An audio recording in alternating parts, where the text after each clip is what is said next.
अस्सलामुअलैकुम फ्रेंड्स, कैसे हैं आप सब लोग। जी हाँ, आज मेरे किचन में बनी है मज़ेदार किस्म की चॉप्स, जिनको हम उर्दू में चांपे भी कहते हैं। जी हाँ, ये नहायत ही मज़ेदार और जूसी किस्म की जो चांपे हैं वो किचन में तैयार हो रही हैं और ये मेरी सारी रेसिपी आपके सामने है और मैं शेयर करने लगी हूँ। इंग्रेडिएंट्स आपके सामने हैं।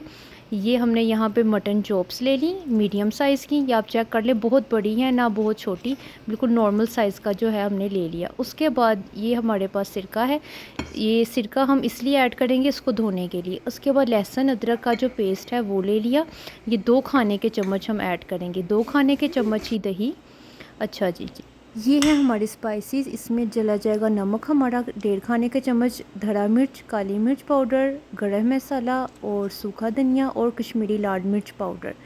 इसकी जो क्वांटिटी है मैं डिस्क्रिप्शन बॉक्स में ऐड कर दूंगी। ये जो क्लोज़अप करके मैंने आपको सारे मसाले दिखा दिए हैं। उसके अलावा 2 अदद लेमन का जो जूस है वो मैंने निकाल लिया है। ये मैं उसके जो चांपों के मिक्सचर में है मैं ऐड करूँगी। उसके अलावा ये हमारे पास है 2 खाने के चम्मच ही हमने ऑयल ले लिया, जिसको हम मैरिनेशन में यूज़ करेंगे। एक लार्ज साइज़ का हमने बाउल ले लिया जिसमें हम मैरिनेट करेंगे। सबसे पहले हम चांपों को अपना धोएंगे, चांपें डालेंगे, फिर उसके बाद हम इसमें सिरका ऐड करेंगे।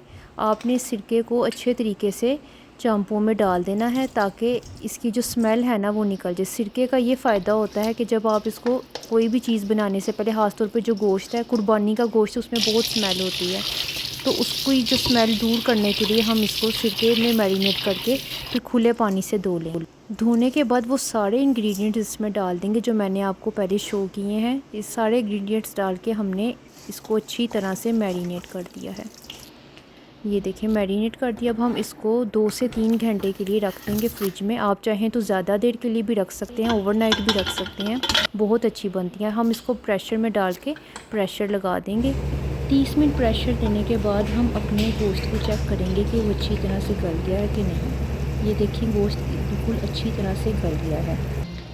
अच्छा, अब हम फ्राई पैन लेंगे, उसमें ऑयल को गर्म करेंगे, उसमें हम अपना प्याज है वो ऐड करेंगे। ये हम बिल्कुल रेस्टोरेंट स्टाइल वाला टच देंगे। ये सर्विंग के लिए मैं इस प्रोसीजर को कर रही हूँ, आप चाहें तो स्किप भी कर सकते हैं। इसमें हम शिमला मिर्च भी डाल देंगे और इसको बिल्कुल हल्का सा हम फ्राई करेंगे। यहाँ मैंने सैलेड के पत्ते रख दिए हैं